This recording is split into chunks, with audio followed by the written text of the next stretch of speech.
Shri Sachidananda Sadhguru Sainath Maharaj key జై.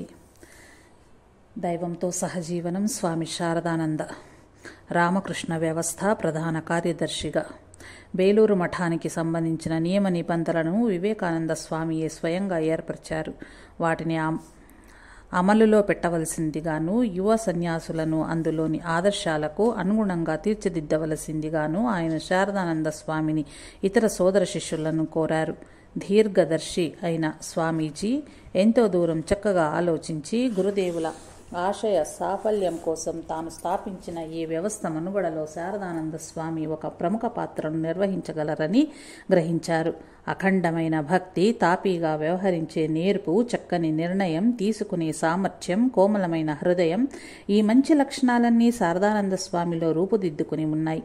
అంతేకాకుండా సంస్థను నిర్వహించటంలో ఉపయోగపడే పాశ్చాత్య పద్ధతులలో ఆయనకు చక్కని అభినివేశముంది. రామకృష్ణ మఠము మరియు మిషన్ వ్యవస్థకు బ్రహ్మానంద స్వామిని అధ్యక్షుడిగాను, శారదానంద స్వామిని ప్రధాన కార్యదర్శిగాను వివేకానంద స్వామి నియమించారు. సుమారు 3 దశాబ్దాల కాలం 1898 నుంచి 1927 రామకృష్ణ వ్యవస్థ నిర్వహించిన బహుముఖ కార్యకలాపాలలో శారదానంద స్వామి ప్రధాన నిర్వాహకుడుగా వ్యవహరించారు. శారదానంద స్వామి జన్మతః నాయకత్వ లక్షణాలు పుణికిపుచ్చుకున్న వ్యక్తి. వ్యవస్థలో కొత్తగా చేరిన ఆగంతకుణ్ణి సైతం ఆయన తనతో సమానంగా గౌరవించేవారు. తాను వ్యవహరించే పద్ధతిలో న్యాయాన్ని ఖచ్చితంగా పాటించేవారు. ప్రజాస్వామికంగా వ్యవహరించేవారు. మఠంలో పనిచేయటానికి సేవకులు కరువైన సందర్భాలలో ఇంటి పనులు, చిన్న చిన్న పనులు చేయటంలో యువకులకైనా సన్యాసులతో పాటుగా ఆయన కూడా స్వయంగా పాలు పంచుకునేవారు. ఒక వ్యక్తిని గురించి కానీ, విషయాన్ని గురించి కానీ నిర్ణయం తీసుకోవలసి వచ్చినప్పుడు ఆయన అన్ని కోణాల నుంచి పరిశీలించి కానీ ఒక నిర్ణయానికి వచ్చేవారు కారు. తొందరపాటు పనులు కానీ, వేగిరపాటు నిర్ణయాలు కానీ ఆయన నిఘంటువులో అసలు లేనేలేవు. రామకృష్ణ వ్యవస్థ నిర్వహణలో ఈ స్వభావం ఆయనకు ఎంతో అక్కరకు వచ్చింది. ప్రతి వారికి తన వాదాన్ని కూడా స్వామి తప్పకుండా వింటారు అనే నమ్మకాన్ని ఆయన కలిగించేవారు. మనిషి వెనక చెప్పే అపనిందలను ఆయన ఎన్నడూ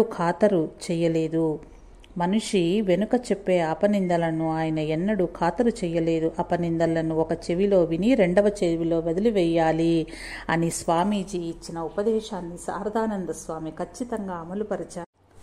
వివేకానంద స్వామి రెండవసారి అమెరికాకు వెళ్ళిన తర్వాత మఠంలోని యువ సన్యాసులను సక్రమంగా తీర్చిదిద్దే బాధ్యతను శారదానంద స్వామి తనపైన వేసుకున్నారు. ఆయన వాళ్లకు ధర్మశాస్త్రాలను గురించిన తరగతులను నిర్వహించారు. వాళ్ళ జపధ్యానాలను మరింత తీవ్రంగా సాగించేటట్లుగా ఆయన వాళ్లను ప్రోత్సహించారు. ఒకసారి ఆయన రాత్రి 11 గంటలకు మొదలుపెట్టి మర్నాడు ఉదయం 7 గంటల వరకు 8 గంటల పాటు అవిచ్ఛిన్నంగా ధ్యానం నిర్వహించాలని అనుకున్నారు.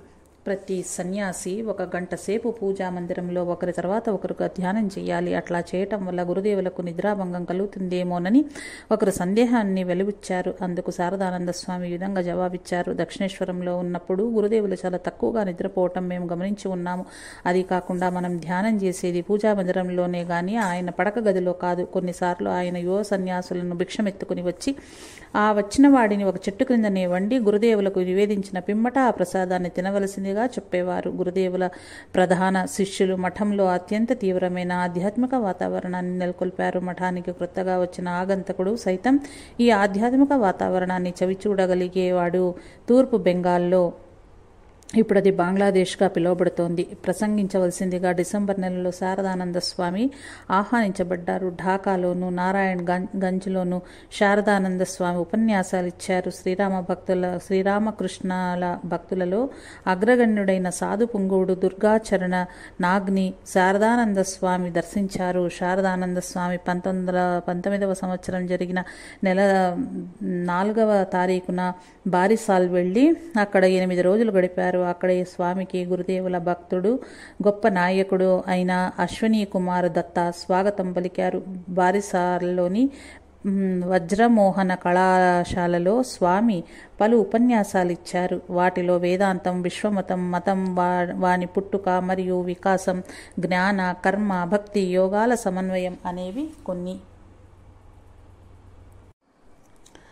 అశ్వనీ దత్త బారిసాల్లో మంచి పేరున్న వక్త. అయితే అతడు ప్రసంగిస్తున్నప్పుడు తన చేతులను తలను కదిలిస్తూ ఉండేవాడు. తాను చెప్పే విషయాన్ని శ్రోతలు సమ్మతించేటట్టు చేయటానికి ఆయన ఈ పనులు చేసేవాడు. కానీ శారదానంద స్వామి మాత్రం తన ఉపన్యాసాల్లో ఎప్పుడూ ఎక్కడ అట్లా చేతులు ఆడించకపోవటాన్ని గమనించిన ఒక వ్యక్తి స్వామిని అందు గురించి ప్రశ్నించాడు.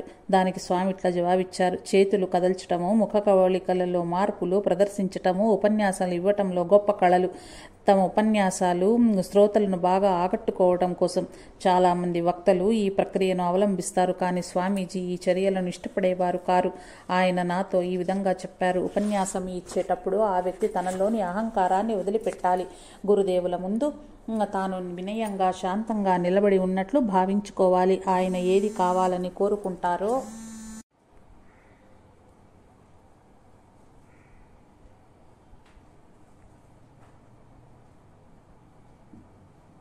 చూసినాడువే ఫస్ట్ పెట్టింది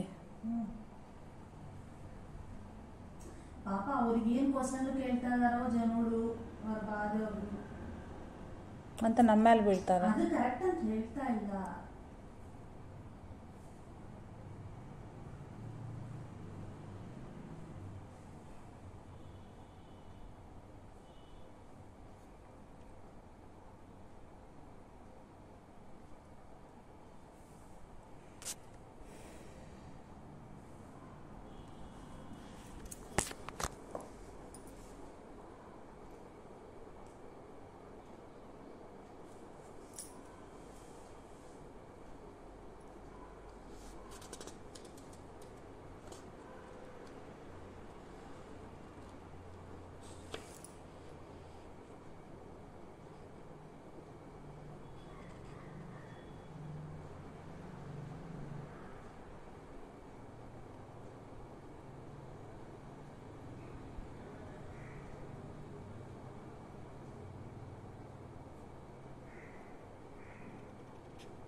దానిని ఆయన నీ ద్వారా పలికిస్తారు. నువ్వు పలికే దానిని ఆయనే స్వయంగా వింటారు. ఈ విధంగా సర్వసమర్పణ బుద్ధితో ఎవరినైనా సరే ఎప్పుడైతే ఉపన్యాసం ఇస్తాడో అప్పుడు మాత్రమే ఆ ఉపన్యాసకుడు భగవత్ సందేశాన్ని తెలియజేయగలడు. తర్వాత శారదానంద స్వామి తన భక్తులతో మొదట్లో ఉపన్యాసాలు ఇచ్చేటప్పుడు తనకు కూడా చేతులు ఆడించే చెడు అలవాటు ఉండేదని, లండన్లో ఉన్నప్పుడు స్వామీజీ తనలోని ఈ దోషాన్ని చక్కదిద్దారని తెలియజేశారు. ఒకరోజు కొందరు భక్తులు శ్రీరామకృష్ణులను గురించి మాట్లాడవలసిందిగా శారదానంద స్వామిని కోరారు. అందుకు మందహాసపూర్వకంగా శారదానంద స్వామి ఇట్లా చెప్పుకొచ్చారు: ఈషన్మాత్రమైన అహంకారం మిగిలి ఉన్నంత వరకు గురుదేవులను అర్థం చేసుకోవటానికి ప్రయత్నించటం శుద్ధ దండుగా. నేను ఎదుగుతున్న కొద్దీ నాకు గురుదేవులు అసలు అర్థం కావలేదన్న విషయం మరింతగా స్పష్టమవుతోంది. కేవలం ఇద్దరు మాత్రమే, ఒకరు వివేకానంద స్వామి, రెండవవారు దుర్గాచరణ్ నాగమహాశయుడు గురుదేవులను కొంతవరకు అర్థం చేసుకోగలిగారు. మేమంతా ఆయన సేవకులము, ఆయన ఆజ్ఞలను పాటించడానికే మేము ప్రయత్నిస్తున్నాము అంతే. ఆయన దయతలిచి అనుగ్రహించినప్పుడు మాత్రమే నేను ఆయనను అర్థం చేసుకోగలను. గురుదేవులను గురించి మాట్లాడేటప్పుడు నాకు భయం కలుగుతుంది. ఈ విషయంలో వివేకానంద స్వామి అంతటి వాడే సంకోచిస్తూ ఇట్లా అన్నారు: గురుదేవులను గురించి ఘనంగా మాట్లాడుదామని ప్రయత్నించి నాకు తెలియకుండానే ఆయన ఔన్నత్యాన్ని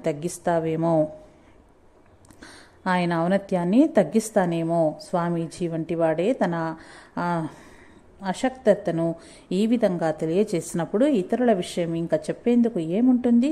గురుదేవులను ధ్యానం చెయ్యి. ఆయనే స్వయంగా నీకు తనను గురించి తప్పక తెలియపరుస్తారు. ఆయనలో నమ్మకం ఉంచు.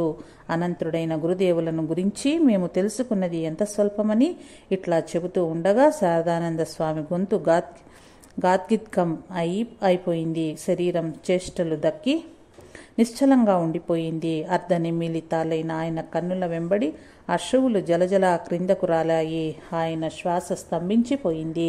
ఒక విధమైన దైవికమైన ఆనందం ఆయన ముఖమంతా అలుముకుంది. చూపరులు అది చూసి నోటమాట రాక ఆశ్చర్యచకితులై నిలబడిపోయారు. కొంత సమయం గడిచిన తరువాత రామకృష్ణ రామకృష్ణ అంటూ శారదానంద స్వామి బాహ్య చైతన్యంలోకి వచ్చారు.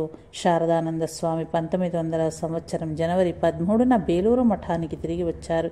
శ్రీరామకృష్ణులను 3-4 సార్లు దర్శించిన ఒక పెద్ద మనిషి ఒకసారి శారదానంద స్వామిని కలుసుకోవటానికి బేలూరు మఠం వచ్చాడు. ఆ పెద్ద మనిషి గురుదేవులను స్వయంగా చూసి ఉన్నాడే అనే గౌరవం కొద్దీ శారదానంద స్వామి అతన్ని సాదరంగా ఆహ్వానించారు. అయితే ఆ వచ్చిన పెద్ద మనిషి మాత్రం శ్రీరామకృష్ణ చూసినంత మాత్రాన ఒరిగేది ఏముంది? పడవ నడిపేవాడు, గుర్రబండి తోలేవాడు కూడా ఆయనను చూశారు అంటూ వ్యాఖ్యానించాడు. వెంటనే శారదానంద స్వామి అతడితో తీవ్రంగా ఇట్లా అన్నారు: నువ్వు ఇప్పుడు నాతో చెప్పిన మాటలు ఇంకెక్కడ అనబోకు. పడవ నడిపేవాడిని గురించి, ఇతరులను గురించి నువ్వు ఏదేదో మాట్లాడుతున్నావు. చనిపోయే సమయంలో వాళ్లకు ఏమైందో నీకు ఏమైనా తెలుసా? శ్రీరామకృష్ణును చూసినంత మాత్రం చేతనే వనగోరే ఫలితం గురించి నీకు ఏం తెలుసునని ప్రతాపచంద్ర హజారా దక్షిణేశ్వరంలో గురుదేవులు నివసించిన సమయంలో అక్కడ గడిపిన ఒక దాంభికుడు సైతం చనిపోయే ముందు శ్రీరామకృష్ణ దర్శనాన్ని పొంది మరణించాడని నీకు తెలియదా? తంత్రశాస్త్రంలో గొప్ప ప్రవీణుడైన తన పినతండ్రి ఈశ్వరచంద్ర చక్రవర్తి మార్గదర్శకత్వంలో తాంత్రిక సాధనలు చేయాలని శారదానంద స్వామి 1900 సంవత్సరం నవంబర్ నెలలో నిర్ణయించుకున్నారు. ఇందుకు ఆయన శారదామాత వద్ద నుంచి, మఠాధ్యక్షుడైన బ్రహ్మానంద స్వామి వద్ద నుంచి అనుమతిని సంపాదించారు. తర్వాత ఆయన రోజంతా చాలా సమయం తన కాలాన్ని జపంలోనూ, ధ్యానంలోనూ, తాంత్రిక కర్మకలాపాలలోనూ గడుపుతూ ఉండేవారు. శక్తి పూజలో గల అంతరార్థాన్ని ఈ సాధన ఆయనకు వెల్లడించింది. అందరిలోనూ ఆ జగజ్జనని దర్శించగలగటమే ఈ అంతరార్థము. పర్యవసానంగా ఈ తాంత్రిక సాధన ఆయన శారదాదేవికి సంరక్షకునిగా బాధ్యతలు స్వీకరించటానికి, గురుదేవుల జీవిత చరిత్రలను వ్రాయటానికి తోడ్పడింది. భారతదేశంలో శక్తి పూజ గురించి వంగ భాషలో ఆయన వ్రాసిన పుస్తకాన్ని అంకితమిస్తూ శారదానంద స్వామి ఈ విధంగా వ్రాశారు: ఎవరి కృపా కటాక్ష వీక్షణం చేత ఈ రచయిత ప్రతి స్త్రీలోనూ ఆ జగజ్జనని యొక్క ఆవిర్భావాన్ని చేసుకోగలిగినాడో ఆ తల్లి పాదపద్మాలకు వినయపూర్వకంగా భక్తితో ఈ గ్రంథాన్ని అంకితం ఇవ్వటం జరిగింది. అనుకోకుండా వివేకానంద స్వామి 1900 సంవత్సరం డిసెంబర్ 9వ తన రెండవసారి పశ్చిమ దేశ యాత్రలను మధ్యలో ముగించుకొని భారతదేశం తిరిగి వచ్చేశారు. ఆయన శరీర ఆరోగ్యం అంత బాగోలేదు. ఈ అనారోగ్యం కారణంగాను తన జీవిత కాలం లోపలనే మఠం యొక్క కార్యక్రమాలు శీఘ్రగతిని పురోగతి చెందటం చూడాలనే ఆదుర్ద కారణంగాను ఒక్కొక్కసారి వివేకానంద స్వామి తన సోదర శిష్యులతో చాలా కఠినంగాను తీవ్రంగాను వ్యవహరించేవారు. ఆయన కోపంగా ఉన్న సమయంలో ఆయన దగ్గరకు వెళ్ళాలంటేనే మిగిలిన వాళ్ళందరికీ హడలు పుట్టేది. ఒక్క శారదానంద స్వామి మాత్రం అందుకు మినహాయింపు. ఆయనలోని నిదానం, సమత్వం, ప్రశాంతత ఈ లక్షణాలు ఎంతవాడి కోపాన్నైనా ఇట్టే చల్లబర్చేవి. వివేకానంద స్వామి ఒకసారి ఏదో పని మీద శారదానంద స్వామిని కలకత్తాకు పంపించారు. అయితే స్వామి వెళ్ళిన పని సానుకూలం కాలేదు. దానితో శారదానంద స్వామి మీద కోపగించి వివేకానంద స్వామి ఆయన్ను చెడామడా తిట్టారు. కానీ శారదానంద స్వామి మాత్రం ఏమీ తొణకకుండా ఒక శిలా విగ్రహంగా మాదిరిగానే అట్లాగే నిలబడ్డారు. ఈలోగా త్రాగటానికి టీ తీసుకొచ్చారు. అసలు ఏమీ జరగనట్లే శారదానంద స్వామి స్థిమితంగా టీ త్రాగుతూ కూర్చున్నారు. తాను తిట్టిన తిట్లకు శారదానంద స్వామి ఏమాత్రము ప్రతిస్పందించకపోవటం చూసి నిరాశతో స్వామీజీ ఇట్లా వ్యాఖ్యానించారు. శరత్ రక్తనాళాల్లో ప్రవహిస్తున్నది చేపలలో మాదిరిగా శీతల రక్తం. ఏం చేసినా అది ఎన్నడూ వేడెక్కదు. శారదానంద స్వామిలో కోపం అనేది లేకపోవటం చూసి వివేకానంద స్వామి ఒక్కొక్కసారి ఆయనను ఆట పట్టిస్తూ నీ రక్తనాళాల్లో కప్పరక్తమో లేక ఇసుక చేప రక్తమో ప్రవహిస్తోంది అనేవారు. ఒక సన్యాస వ్యవస్థకు అధిపతిగా పనిచేయాలి అంటే ఈ రకమైన ఉదాత్త స్థిరచిత్తం ఎంతైనా ఆవశ్యకమని వివేకానంద స్వామికి బాగా తెలుసు. వివేకానంద స్వామి 1902 జూలై 4న మహాసమాధి నొందారు. విస్తరిస్తున్న రామకృష్ణ వ్యవస్థ కార్యక్రమాలను చక్కగా నిర్వహించే బాధ్యత శారదానంద స్వామి పైన పడింది. అయితే ఏదైనా ముఖ్యమైన నిర్ణయాలు తీసుకోవలసి వచ్చినప్పుడు శారదానంద స్వామి మఠాధ్యక్షులైన బ్రహ్మానంద స్వామిని తప్పకుండా సంప్రదించేవారు.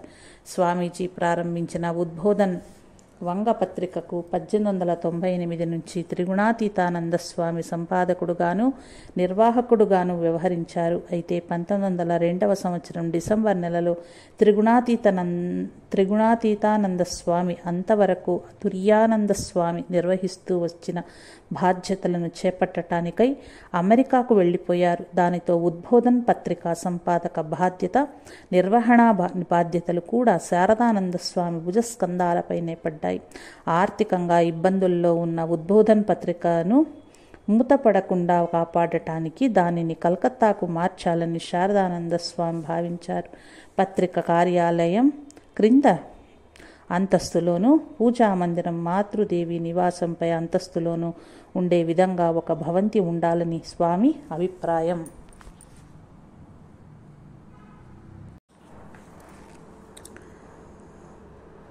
స్వామి శారదానంద ఉద్బోధన్ జయరాం బాటీలలో శ్రీ శారదామాత. శ్రీరామకృష్ణ ప్రధాన శిష్యుల్లో చాలా తక్కువ మంది మాత్రమే శారదామాత వద్దకు స్వేచ్ఛగా వెళ్ళి ఆమెతో చనువుగా మాట్లాడగలిగేవాళ్ళు. యోగానంద స్వామి 1899లో చనిపోయే వరకు శారదామాత సంరక్షణ బాధ్యతను తాను వహించారు. అటు తర్వాత ఆమె సంరక్షణ బాధ్యతను త్రిగుణాతీతానంద స్వామి చేపట్టారు. త్రిగుణాతీతానంద స్వామి అమెరికాకు వెళ్ళిపోయాక ఆ బాధ్యతను శారదానంద స్వామి స్వీకరించారు. శారదామాత 1920వ సంవత్సరంలో దేహత్యాగం చేసే వరకు ఆమె బాధ్యతను శారదానంద స్వామియే నిర్వహించారు. ఇటు కలకత్తాలో కానీ అటు అమ్మ పుట్టినిల్లు జయరాం బాటిలో కానీ అమ్మకు ఒక నివాసం అంటూ ఏదీ లేకపోవటం చూసి శారదానంద స్వామి ఎంతో బాధపడ్డారు. అమ్మ కలకత్తాకు వచ్చినప్పుడు అద్దె ఇంట్లో కానీ లేక ఎవరైనా భక్తుని ఇంట్లో కానీ నివసించేది. జయరాం బాటిలో ఉన్నప్పుడు ఆమె తన తమ్ముడి కుటుంబంతో కలిసి ఉండేది. ఇట్లా మరొకళ్ళ ఇంట్లో ఉండవలసి రావటం వల్ల ఆమెకు తన ఆధ్యాత్మిక గురుత్వం ప్రకటించటానికి సరి అయిన వీలు అవకాశం ఉండేది కాదు. అమ్మకు ఒక ఇంటిని నిర్మించాలి. ఆ ఇల్లు ఉద్బోధన పత్రిక కార్యాలయంగా కూడా ఉపయోగపడాలి. ఇందుకోసమని సన్యాసి అయ్యుండి కూడా శారదానంద స్వామి అప్పు చేసి డబ్బు తెచ్చి ఒక ఇల్లు కట్టించారు. ఈ 2 అంతస్తుల భవంతి నేడు ఉద్బోధన లేక మాతృగృహంగా పిలువబడుతోంది. ఉద్బోధన పత్రిక ముద్రణా కార్యాలయం 1908వ సంవత్సరం చివరిలో ఈ క్రొత్త భవంతిలోకి మారింది. శారదామాత 1909వ సంవత్సరం మే 23న ఈ ఇంట్లోకి ప్రవేశించారు. కొన్ని సంవత్సరాల తర్వాత శారదానంద స్వామి అమ్మ కోసమని జయరాంబాటిలో కూడా ఒక ఇల్లు కట్టించారు. ఒకసారి దివ్యజనని శారదాదేవి ఇట్లా అన్నారు, శరత్ అక్కడ ఉన్నంత వరకే నేను ఆ ఉద్బోధనలో ఉండగలను. అతడి తర్వాత నా బాధ్యత వహించగలిగిన వాళ్ళు ఎవరూ నాకు అక్కడ కనిపించలేదు. అన్ని విషయాల్లోనూ నా బాధ్యతను వహించటానికి ఒక షరత్ మాత్రమే సమర్థుడు. నా బరువు బాధ్యతలను అతడొక్కడే సక్రమంగా చేపట్టగలడు. 16 సంవత్సరాల పాటు 1904 నుంచి 1920 వరకు అనేక రకాలైన కార్యకలాపాలలో ఒక ప్రక్క తలమున కలిగి ఉంటూ ఇంకొక ప్రక్క రామకృష్ణ మఠం మిషన్లకు సంబంధించిన నిర్వహణలో ఎదురయ్యే గురుతరమైన విధులు నిర్వహిస్తూ ఉన్నప్పటికీ శారదానంద స్వామి మాత్రం శారదాదేవికి సేవలు చేయటంలో త్రికరణ శుద్ధిగా పాటుపడ్డారు. ఆమెకు సేవలు చేయటమే కాదు, ఆమె బంధువుల యోగక్షేమాలను కూడా శారదానంద స్వామి ఎంతో జాగ్రత్తగా కనిపెట్టి చూసేవారు.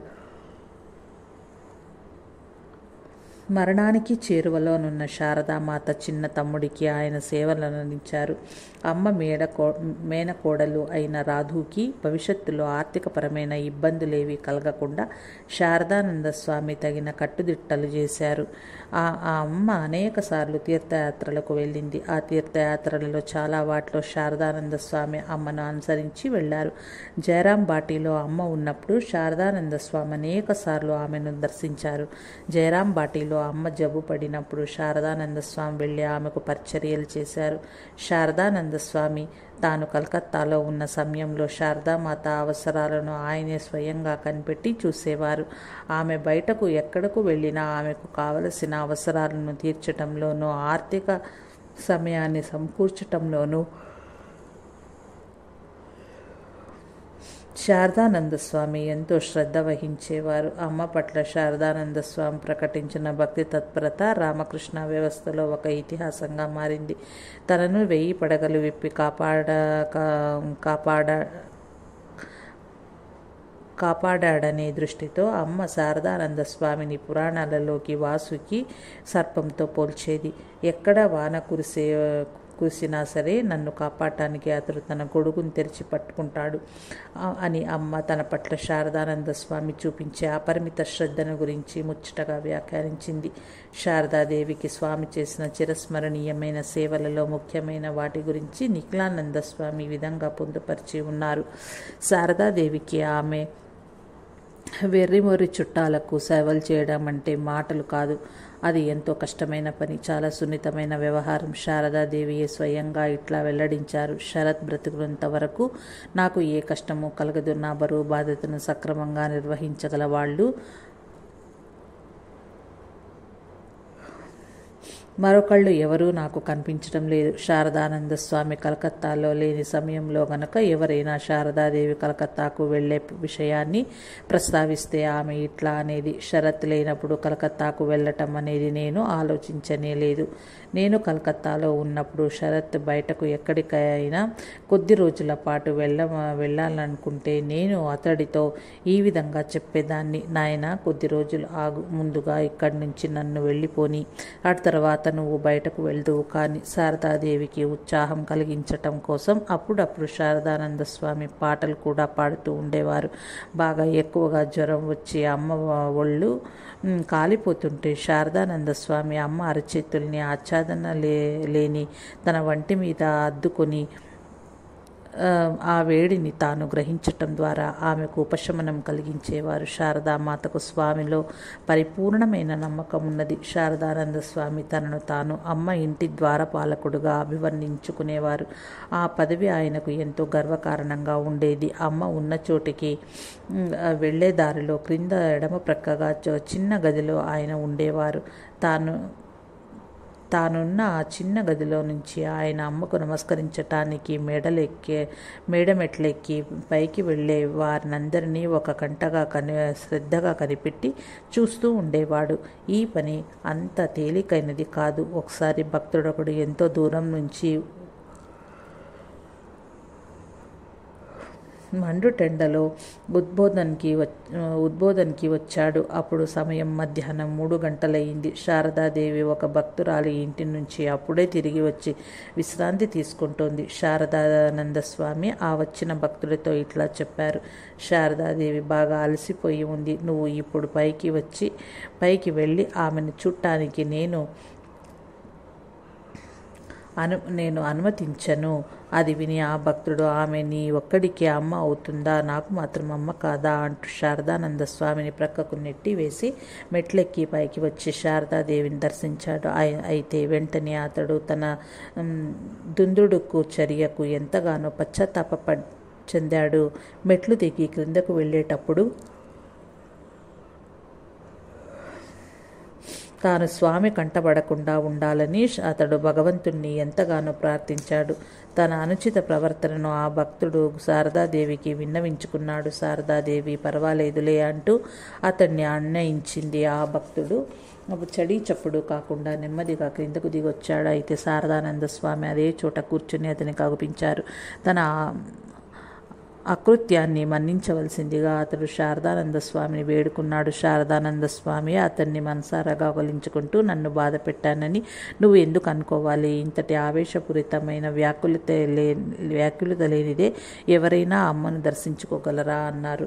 ఇంకొక సందర్భంలో ఈ విధంగా జరిగింది. అప్పుడు అమ్మకు ఆరోగ్యం సరిగా లేదు. ఒక భక్తుడు వచ్చి తనకు మంత్రదీక్ష ఇవ్వమని అమ్మను అడిగాడు. కొన్ని రోజులైన తర్వాత రమ్మని అమ్మ ఆ భక్తుడికి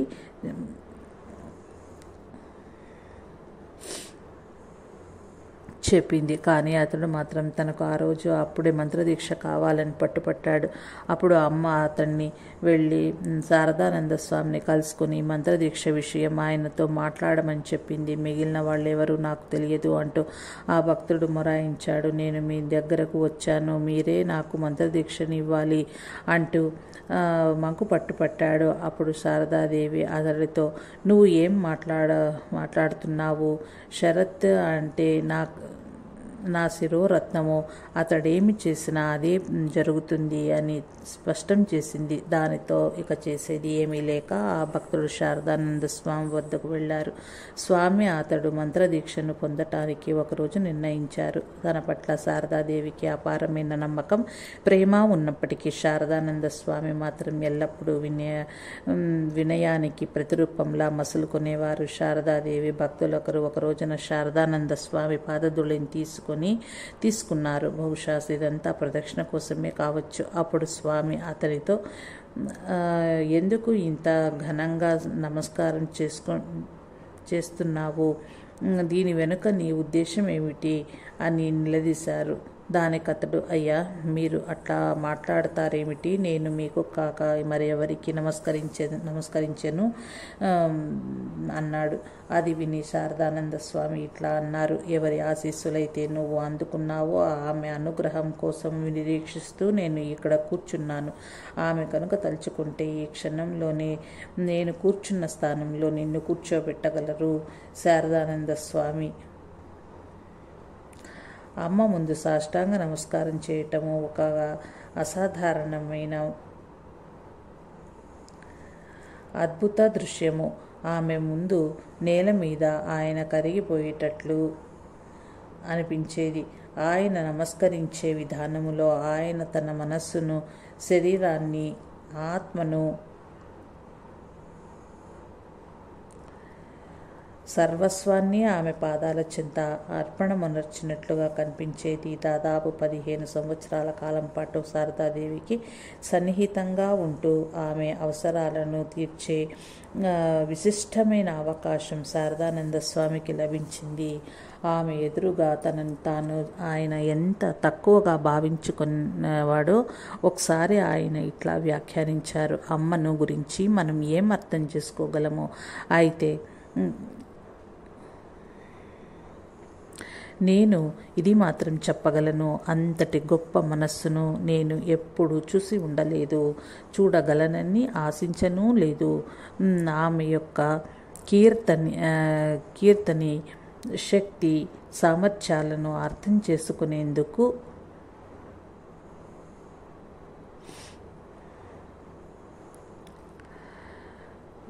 చేసుకోవటం మన సామర్థ్యానికి మించిన పని. అంతటి బంధాన్ని, అంతటి బంధర రాహిత్యాన్ని నేను ఎక్కడా చూడలేదు. ఆమెకు రాధుతో ఎంతో గాఢమైన అనుభవం ఉంది. కానీ ఆమె తాను మరణించటానికి ముందు ఆమెను రాధును దూరంగా పంపేయండి అంది. రాధు ఆమెను ఇక ఎంత మాత్రమూ ఆకర్షించలేకపోయింది. ఒకసారి ఒక భక్తుడు శారదానంద స్వామితో తాను శ్రీరామకృష్ణుల దివ్యత్వాన్ని సులభంగా విశ్వసించగలనని, కనీసం ఆ నమ్మకాన్ని తనలో పెంపొందించుకోగలిగానని చెప్పాడు. కానీ శారదాదేవి మాత్రం తాను జగజ్జనిగా అర్థం చేసుకోలేకపోతున్నానని అన్నాడు. అది విని శారదానంద స్వామి ఇట్లా వ్యాఖ్యానించారు. ఆవు పేడనెత్తుకునే స్త్రీ కూతుర్ని భగవంతుడు వివాహం చేసుకున్నాడని నువ్వు భావిస్తున్నావా? అంటే శ్రీరామకృష్ణుల భార్యగా స్వీకరించిన స్త్రీ సామాన్యరాలు కాదు సుమా అని అర్థము.